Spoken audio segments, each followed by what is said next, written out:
Welcome to qnawire. We have an airplane that has a mass of 25 times 10 to the third kilograms. The engines provide a thrust of 40 kilonewtons, and then there's a drag force of 2.25 times the velocity of the plane squared. Later on, I just called this alpha so that we could just kind of keep our analysis a little simpler. And we know that it needs to get up to 240 kilometers per hour or 66.7 meters per second to get airborne. So they ask us, well, how far does it, given these parameters, how long does it, what is the distance over which it needs to travel to reach this speed?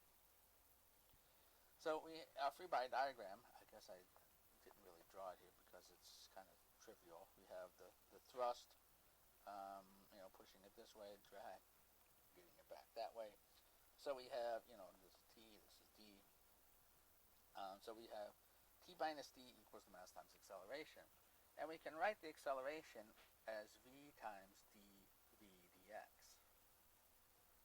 And then D is alpha times V squared. So we have basically this differential equation here, where we can use separation of variables to find the solution. So we get the integral of dx from 0 to x1. This is the distance that it means this is what we're looking for. And then it equals the integral from 0 to v1, which is the velocity that it's going to take off, of mv dv all over t minus alpha v squared. So this obviously is just x1.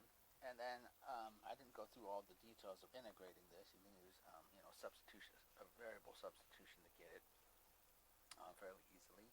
And we wind up with m over 2 alpha times natural log of t all over t minus alpha times v squared. Okay.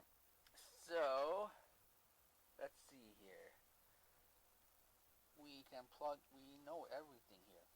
So we can plug everything in, and we get that x1, so the distance it needs to take, and again, this is starting from rest, so we started with an initial velocity of 0. We need 1.60 kilometers of runway, at least, to get this plane in